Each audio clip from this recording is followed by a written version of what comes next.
Well, we're doing something new today, which I'm really thrilled about. With everything going on with COVID, I've had the opportunity to kind of virtually meet Sam Jacobson of Ideaction Consulting. And welcome, Sam, to the Flower Podcast. Yeah, thanks for having me on, Scott. I really appreciate you making some room in the calendar and clearing some time for me to talk with you about things that are important to your listeners. Yeah, thank you. Well, I know that it just seems like in some of the conversations that you've been a part of, you obviously come at our whole industry with a high degree of experience. I know when I hear you speak to different issues, you can tell you obviously work with lots of people, but I think like there's more. Do you mind sharing a little bit of your story, how you got into, I guess, this consulting aspect of your business? Yeah, for sure. It's I think everybody's story of origin and how they got to where they are is pretty interesting, and it's also really helpful, I think, to understand a little bit more about the perspective that they take. So, I currently do coaching and workshops and online courses. Our company is more than just me. We do copywriting. And really the reason why we got started a few years ago in doing this is because nobody was addressing tactical sales and marketing for solopreneurs and the smaller, maybe 3 to 10 person companies in the wedding world. I had a strong hospitality background. I started off busing and doing room service at a hotel restaurant when I was in high school. And then I worked my way through college in restaurants at the Olive Garden, and then graduated and started working at a resort up in the San Juan Islands in Washington. And my work there eventually moved out of restaurants, and I went into events and lodging operations. And I got a lot of experience working hands-on with couples who were planning their weddings. And I had a knack for it, and I had a love for it. I really enjoyed helping people get through the overwhelming and stressful experience of planning their wedding. And so I did that for about 8 years, and then took what it was that I had picked up and loved most, and got a job as the director of operations for Todd Events out of Texas. Oh, wow. Todd, he had been in business for a couple decades and was looking to, at the time, really grow and scale the business even more than he already had. He had been in Dallas for 20 years and then had recently expanded down to Houston. And we had 65,000 square feet of warehouse space between the two cities, and did floral planning, design decor, furniture rental for events, and also lighting, in addition to owning a retail floral shop and also a couple of restaurants. And amazingly, he had been doing this pretty much by himself. He had a great group of people that were supporting him at the director level, but there wasn't somebody who was coordinating all of their work and effort. And so he hired me. I moved across the country from Washington to Texas, and was really kind of the number two for him for a couple of years. We didn't end up necessarily growing and scaling the business in a huge way. What we decided to do instead was to really refocus and double down on the things that Todd and his team were known best for. And so we got back to design and decor and floral, and really put the focus on that. So that was a good couple of years for me. I learned a lot about the floral business, about the design and decor business, about luxury events in a big market. And I realized that I wanted to do more than help just one business owner, which is what I had been doing for 15 years. I'd been working either with Todd or with the resort that I was at. And I recognized that I wanted to help more wedding pros operate their business and be kind of a temporary wingman for them, so to speak. A lot of business owners out there get into what they do because of their love for floral design, for instance, and all of the other things that you've got to do as a business owner kind of get in the way, really, of doing the thing that you love the most. And so having the opportunity to seek out somebody like me has been very helpful for my clients, and something that's really given me a strong sense of purpose with what I do every day. Wow. Well, I feel like, I mean, that's a huge transition from going to working with clients and producing events to now you're really, servicing the community in a whole new way. Obviously, it was a natural, organic progression for you. Um, I can't imagine. I mean, it must be really exciting helping all these different businesses kind of elevate their brand, their own business.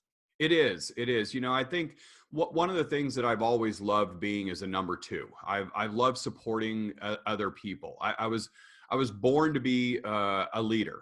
That's something that I've always done. And what I found is that while I am a leader and always have been a leader, I typically like to have others get the glory. And so I'm fine not being in the spotlight. What I like to do is frankly, here's what the deal, Scott. I like to win. I love winning, and it's something that whatever I pick up, whatever I choose to do, whatever I spend my time with, I want to be the best, or I want our group to be the best. And so I found that rather than going it alone, I can achieve way more success and fulfillment in the things that fill me up by being part of a team and letting others feel like they're the ones who are really stewarding the ship. So with business owners, I know that they also like to be leaders, and I think that it's hard to slip into that number two role for a lot of people. And I think on the flip side of that, business owners have a hard time finding somebody who can support them in key ways, but not want to push them out of the spotlight or take over their team. And so with with say somebody like Todd, like he loves being in the spotlight. He's great at being in the spotlight. People want to follow him. He's incredibly charismatic. I think he's, literally one in a million as far as his creativity goes.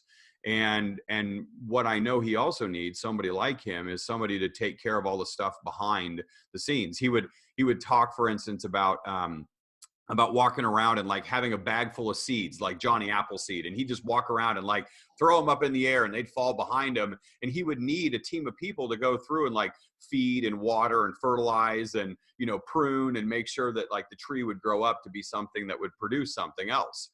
And I think there are a lot of business owners, especially in the creative fields, especially in floral, that really enjoy starting things, but may not necessarily find joy or have skill in following through or operating all the different facets that are needed to see it really come to fruit. And that's what makes me feel fulfilled. Sure. Well, I can totally identify with that and understand or appreciate the fact that you thrive in that role. I think that's incredible. I feel like you, and just kind of following some of your morning talks with, is your wife Katie, is that her name? Correct. Yeah, and that's been kind of fun. And I just sitting in on some of the other webinars. You're obviously getting input from all kinds of businesses through this time. Is there one thing in particular you feel like is the thing that you just are getting time and time again, as far as an issue, a question, or a problem you're helping kind of address? Yeah, COVID-19 has really affected everybody, and there's, no way out of it. And the things that I see with people who are in the floral fields or the photography or planning or whatever it is, anything that's related to events, we're all kind of in the same situation, in that, nobody's really allowed to do what it is that we typically do.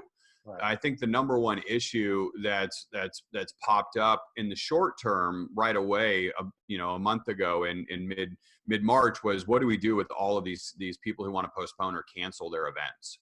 That's really been the number one challenge that people have faced so far. And that's been important. I think probably a close second, and something that's going to start coming up more so in the next several weeks, especially if things continue along the same trajectory of not being able to get back to business as usual, is cash flow, and what to do with the business and how to continue to maintain, whether it's your overhead space or, maybe the small payroll that you have, or the team of independent contractors who are also struggling to try and, make ends meet. That, I think, will likely be a very common issue. I think the rescheduling and dealing with those tough client situations has been really challenging for people in the wedding fields in general, and with floral specifically, because again, I keep going back to, people are not typically starting their own business, floral or otherwise, so that they can spend time on contracts or Yeah. working through really bizarre scheduling conflicts, or trying to figure out a way to deal with a fair financial situation. This is just not what people want to spend their time doing. And so, somebody like me who has, in addition to the event work that I've done, I was a lodging director. We had 80 units that we sold. And over the course of a year, we sold 10,000 room nights. And over 8 years, that's, 80,000 room nights. Now, not all of those room nights were, either very good for people. Sometimes, if 1 or 2% of 80,000 is not happy, you deal with a lot of guest Right. complaints. To get those 80,000 room nights, we probably booked 100,000 and had 20,000 room nights cancel or reschedule or whatever it may be. So somebody like me has literally hundreds of experiences over the course of, a couple of decades dealing with people who want their money back or aren't happy, or, there's an act of God, force majeure, that came up that prevented them, or some sort of personal health or mental crisis that got in the way of them doing what they needed to do. I've got tons of experience, but a floral designer that's been in business for 3 years or 5 years probably hasn't dealt with a lot of situations where they have to refund money or work with rescheduling because of events that are out of control. And so, unless you lived in the path of a hurricane in Florida or Puerto Rico or, South Carolina over the last few years, this is a new experience for most people. And it's hard to figure out a way to navigate it. Truly. And on top of that, it's kind of like, I know I heard in one of your talks, the whole mention behind there's only so many weekends in a year. There's only so many days you know, to reserve. And so if it's already heavily booked because the fall wedding season is already fairly busy, then how do you navigate that? And then you're not just navigating, you know, one vendor, you're probably navigating, anywhere from 5 to 10 vendors, I'm guessing. I don't, it depends on the situation. That's But right. yeah. That's right. It's a challenging situation for everybody who's involved. It's hard, I think, sometimes to get out of our own way and look at somebody else's perspective. I always start with, especially if I'm doing sales work, what is the buyer going through? What's their mindset? What's their position? What's their perspective? What's motivating them to make the decisions that they're going to make? And I think that in times of crisis, especially, that's the first place that you've got to go to as a business owner is, what are my consumers, clients, buyers? What are they going through? What are they feeling? And once we know what that is, then we can start to dig into, why are they feeling that way? What's motivating them? In a situation like COVID-19, pretty much everything is going to come down to fear. Fear of losing money, fear of not having the celebration that they wanted, fear of losing a choice date, fear of losing control. And, there are other things that of course, that are not business or wedding related, health or personal well-being, excuse me, things that are day to day that are popping up. People are really scared right now. And what I see, the most combustible conflicts are going to be the ones where you have a business owner who is scared of losing money, losing employees, losing business, maybe even losing their entire business.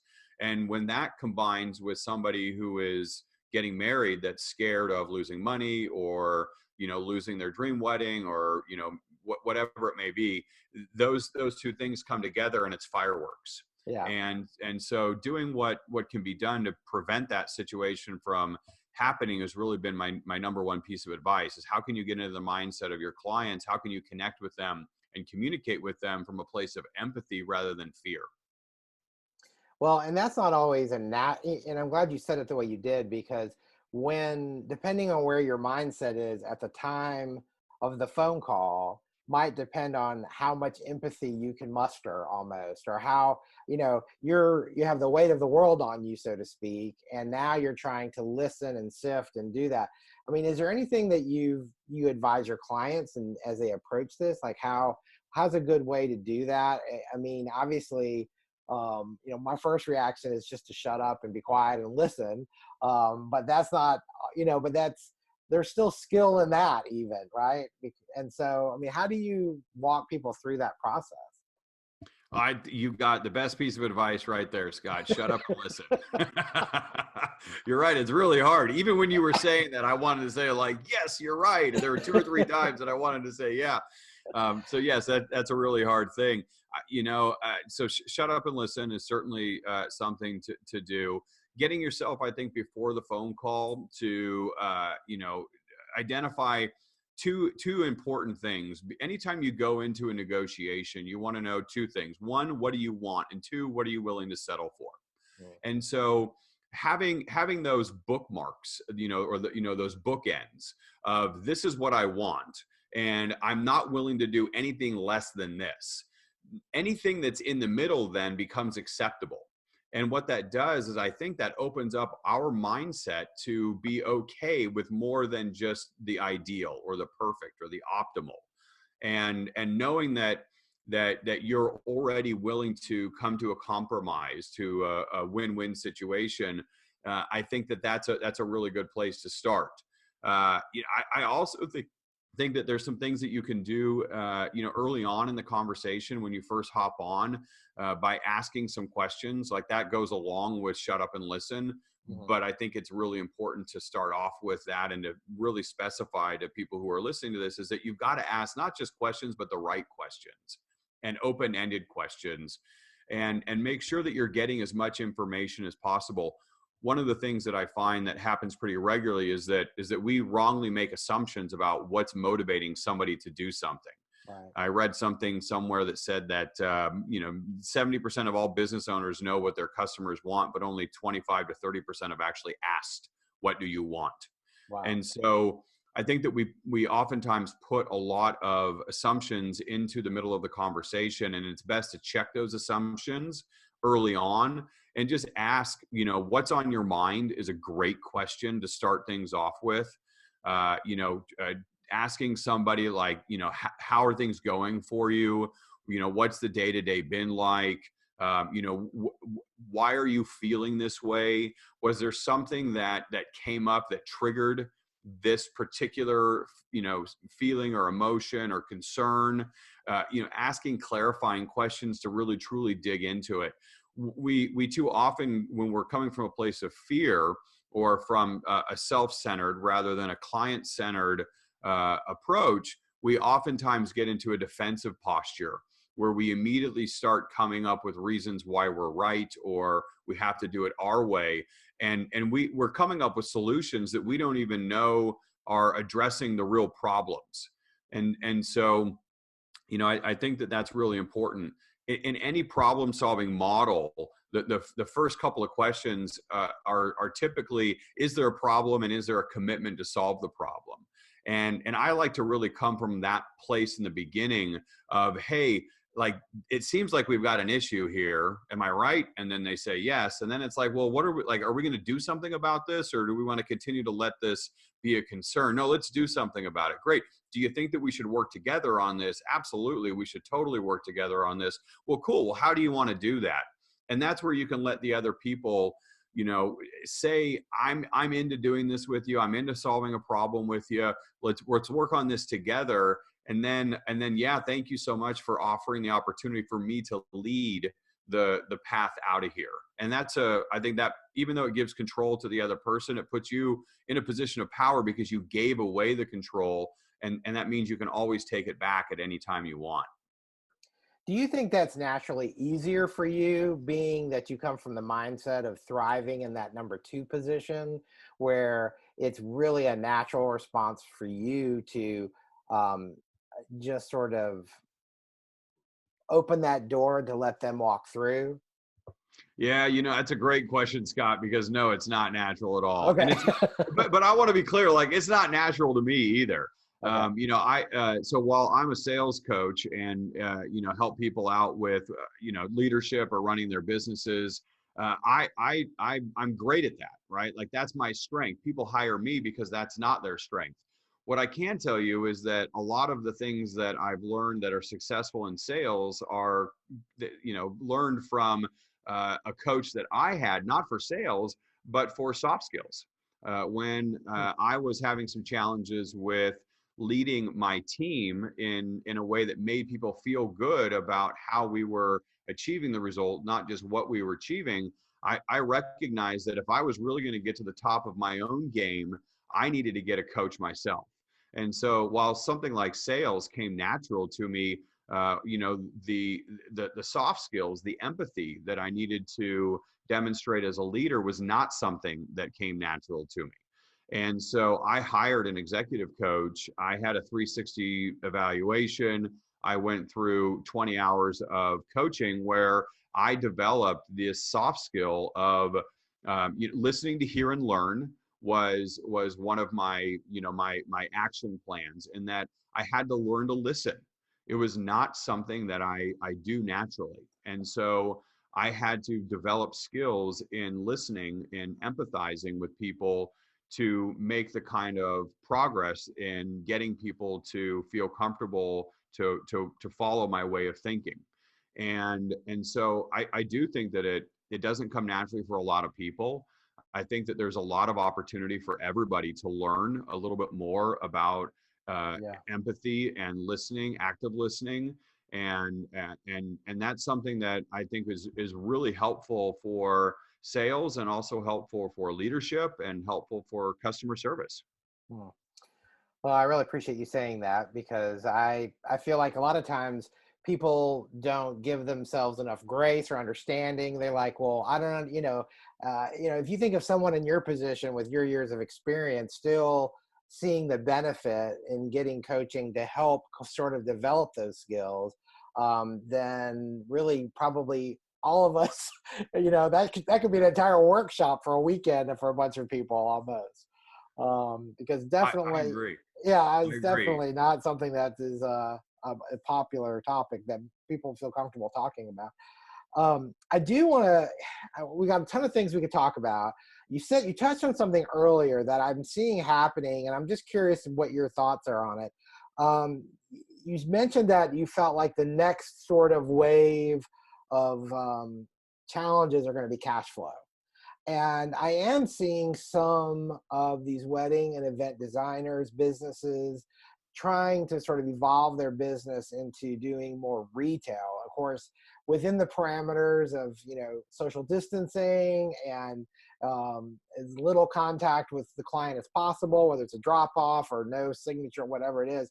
How do you feel about that? How do you feel about people trying to pivot, which I don't know, maybe not is not the right word, but sort of modify their business model to start doing more of a retail scenario, because they're not used to doing that, but yet cash flow is going to be a real problem over the next 2 to 3 months. Yeah, and this is this idea, this concept of pivoting is you even caught yourself there. You're like, pivot. I'm like, oh, maybe it's not pivot, Yeah. because it's hard, right? It's hard. I think that there's a lot at stake here. Let me see if I can unpack some of it. I think that there's, again, this fear that people have, and I think that people are trying to figure out, how can I continue to operate my business in a successful, viable way? And there's a ton of uncertainty out there right now. There are a lot of people who are pivoting fully and going into a new direction, in the sense that they're like, you know what, this isn't for me. I maybe I'm new in events or in floral, and I'm not really set on staying with this, and I don't like the risk that's associated with this. I don't maybe love the business aspects of it, and I want to go and do something different. That I think is probably a good pivot to consider, in the sense that it's not about temporarily doing something different. It's about going through and reevaluating what actual long-term direction you're interested in pursuing. And that's really what a pivot is, hey, I'm going to go in a different direction now. I read this in a book the other week that said, if you are flying a plane from LA to New York, and on the tarmac, you turn the nose of the plane 6.5 feet to the right, you'll end up in DC instead of New York. That's a pivot. Right. And you'll end up in DC rather than New York. And so I think that if you seriously want to consider doing something different with your business long term, pivot now, right? Pivot early. If if you're not necessarily certain that you want to go in a long term direction that's different than where you're at right now, I think it might be a bit premature to chart a new course by pivoting your course. I think the concern for me is that it's really hard to get something new off the ground. Just since we're getting off the ground and flying to New York and DC, I'll just carry along the airplane metaphor here, and I'm sure that's easy for people to understand. We talk about like takeoff runway. How much runway do you need to get a new idea, a new business concept off the ground? It's usually a lot of runway. It's usually a long period of time where you have to do something to actually get the wheels up off the ground. And when you do that, you typically have to use a lot of energy to do that. I read somewhere that engines on an airplane use 130% of their maximum thrust power to get to cruising altitude, especially the first few seconds of getting up off the ground. And then by the time you get to cruising altitude, you're only using around 70% of the thrust power of the engines.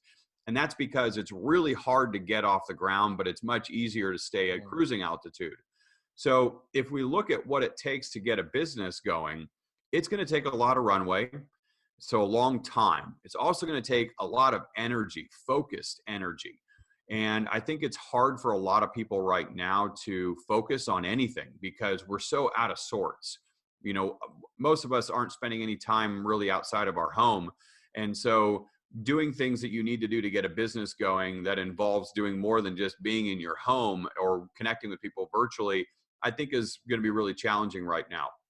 Also, it's going to tap into a whole new set of skills that you've got to develop. And that may be something, you know, running a retail outfit is way different than, you know, installing floral design, typically by working in a studio and then, you know, going on site. And it also may be a different type of experience. It may not tap into the joys that you love. While it may be working with floral, as we all know, if you own, you know, a retail floral business, you're going to be doing a lot of, you know, a lot more work with, like, say, shipping and delivery and logistics and, you know, operations aspect of it. If you're currently doing floral in the event world, while you're doing design as well, you're also going to be spending a lot of time with, say, you know, customer service and, you know, working with people. And I think that you've got to go through and figure out, you know, do you find joy in working directly with a lot of people? If you do, doing a drop ship or delivery oriented retail floral business may not be where you're going to feel that kind of fulfillment on the day to day. And then I think lastly, as you go through and you think about what it would be like to get a new business off the ground or a pivot to your business as big as this, you got to come up with a whole new set of operations and systems and procedures. And that takes a ton of time and energy and maybe even financial investment to make sure that you're doing all the things that you need to so that you can actually develop a scalable business model that's going to be profitable for you. So those are some common things to consider. If you've got employees, again, it may be taking them out of their comfort zone. Either they're not good at or don't love doing a different type of work than you would be asking them to do. I think it's risky. And I think that, you know, my experience with designers is that they like taking risks. They're risk tolerant. And the idea of, you know, starting something new is really exciting. Also, you know, a lot of floral designers are bored right now, right? I mean, there's not a lot of creative pursuits to follow if your shop's shut down. And I think that if you are going to make a pivot, you've got to ask yourself, am I doing this because I'm bored right now? Am I doing this because I want to do this long term? Am I doing this because my team is ready to support this direction forward? Am I doing this because in normal times I would feel like this is something that would be a good addition or direction for my business to take? Then yeah, if that's the reason, then great. But if it's you know, if you're trying to figure out a way to make some short-term money, I don't think like redirecting the course of your business is really the best use of your time right now. You know, especially if you're outside of major metropolitan areas, we're likely to see in the next couple of months, at the very latest, some serious improvement in an opportunity to get back to doing work. And so it would be a real shame for, you as a business owner to just get your wheels up and get off the ground. And then all of a sudden people are like, woohoo, events are back. And now you're going in a different direction than you want to go. Right. And I think what I'm seeing is more short term, like, Mother's Day's around the corner. They have like a pop-up shop sort of scenario or something like that, which I think depending on your community and maybe your reach into a community, like that, there's some benefits to that. But you're absolutely right. I see your point. And it's kind of like you could be spending more money, more um, resources, whether it's time or whatever those are, trying to develop something that will never completely get off the ground when you may be needing to to save those resources for another day. I totally can see that. So do you feel like, as far as wedding businesses go, I mean, the floral business industry, like, are you recommending that people possibly consider maybe lowering a minimum or offering different kinds of packages? I mean, I'm trying to think of ways to maybe, because, I've talked to some people that, have had these conversations with their brides or their clients, and they just want to get married. So now they're going to elope, or now that, okay, we're going to cancel the big wedding and we just need personal flowers and maybe a few things for our home. We're going to do a home wedding or something. Is that okay to do, or is that so off brand that you end up being kind of shooting yourself in the foot?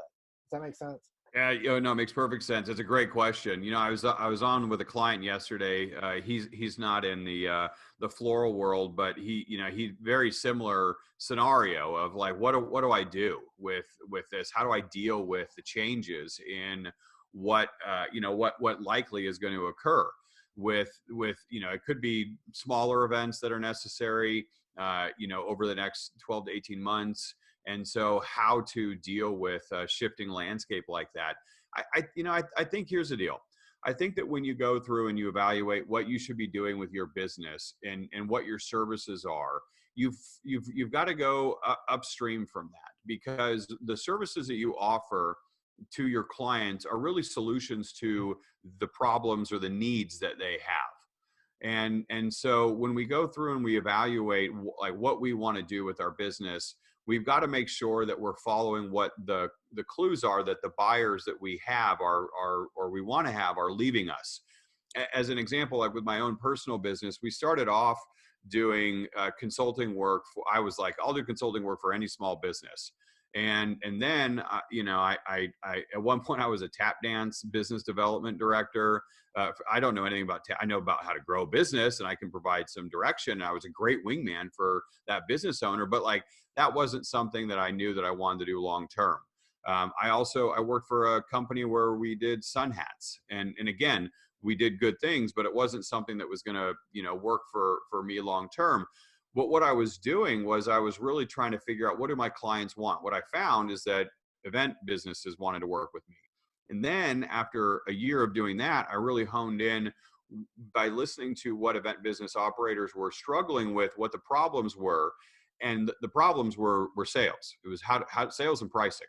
And so I thought, okay, great. I'm going to be the expert on sales and pricing. That's what we put out. Those were the services then that we started to offer. Sales coaching. I spoke across the country for organizations and different companies for about pricing. And that's really how I made a name for myself in the event industry. And then last year, after doing a year's worth of sales coaching, I recognized that there was a real problem with people's websites. And while the sales work that I was doing was really successful, a lot of my clients weren't getting enough leads. And so I started pulling back the layers of the onion to figure out really what was at the root of the issue. And what we found is that copywriting was awful on websites, and the websites weren't converting the people who were walking into that online storefront into somebody's inbox. So what do? We built up and became incredible copywriters. And so that's a service that we offer now. It wasn't something that we were like, you know what, we're going to create this service and then we're going to build the market around us. Instead, what we've done is we've listened very, very closely to what the market is telling us that they have needs for somebody to fulfill with a service. And we've looked around and seen what the comp set is doing, and we recognize that there's a little niche here. And so I think that if you're a business owner working in the floral world and working with events, I think that you've got to go through and first start with your buyer. What does your buyer want to need? Not what do you like to do, but what does your buyer want to need? Because Right. if you like doing it, that's great. That makes it a hobby. If you can sell it to somebody, that turns it into a business. And so you've got to find out, what are people willing and interested and eager to buy? And how can I create a service or a product that's going to match up with that demand? And that's where businesses are going to thrive. If you offer something that nobody's buying, then you're going to have a really hard time keeping your business around. So I do think that the landscape is changing, and the buyers are going to be interested in buying something that's going to look a little bit different than what we used to sell to them. And so I think that it'd be foolish to think that it was business as usual in the new normal. And I would absolutely recommend that people reconsider what they were doing. I don't know what the answer is. I don't know because I can't predict the future. And I also don't know what each individual business, if you're a business owner, listen to this, or a leader of a business, what you specialize in right now. But I can absolutely recommend that you go into this with an open mind. And remember that if you want to be successful in business, you have to focus on your clients first, not on what you want to do. Like, you can do what you want to do outside of work. You also have, the opportunity to overlap that some or even most of the time with your business. But it's like a Venn diagram with converging circles. There are things that your buyer wants and needs, and things that you are good at doing and love doing. And your business exists where those two circles overlap. It's not going to overlap 100%. You're not going to find everything that you love doing is something that people are willing to buy. And that's why we have free time outside of work. The business owners that I find that struggle the most are the ones that want to turn everything that they do for a client as something that they have to love doing. But that's just, I think that's a fairy tale. It's a myth. I don't think that you're going to love every client or love every project or wake up and get out of bed every morning and clap your hands and going, yes, I get to do all day long everything that I love doing. Part of being a business owner is that you're going to do a lot of different things. You're going to work with a lot of different people on a lot of different projects. And, if you can love most of what you do, that's awesome. But I think it's impossible to love everything that you do. And now more than ever, we have to be more open to those concentric circles being further apart than they were before COVID-19. Well, it's great advice, great thought. I know we don't have a whole lot more time, but I do want to kind of leave people with, what are some things that perhaps are not, I don't know, sort of housekeeping things that maybe they can do to work on their business while I don't know about you, but I've had nothing. I couldn't be farther from downtime. I feel like with everything that's happening, it's like I've actually probably been twice as busy as I was before. And I know that there's a lot of people that are probably thinking the same thing. But I also know there's a lot of people, that are trying to make the most of this time. And what can they do to work on their business that really, I don't know, will make a difference, maybe with minimal input or even with a lot of input, can make the biggest impact on their business? Yeah, I'm like you, Scott. I feel like I've never been busier. And part of it has been self-induced in the sense that I really want to make sure that I'm incredibly focused on the things that are high priorities. For me, and I think for a lot of business owners, time is the most precious resource that we have. In fact, I don't actually measure success for our company by how much money we make, but instead by how much time I get to spend with my kids and my wife. And so that's always the starting place for me.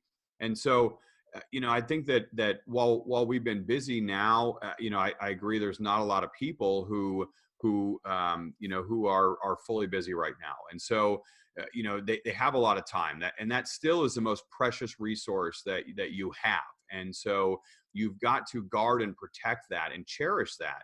and make sure that you're spending your time wisely rather than just giving it away to whatever, TikTok video or, Instagram, feed or Netflix. Netflix binge, like whatever it is. Those people are like, those guys are reading books and listening to, psychologists on how to steal your time from you. And so I would absolutely protect that, guard that, put that under lock and key.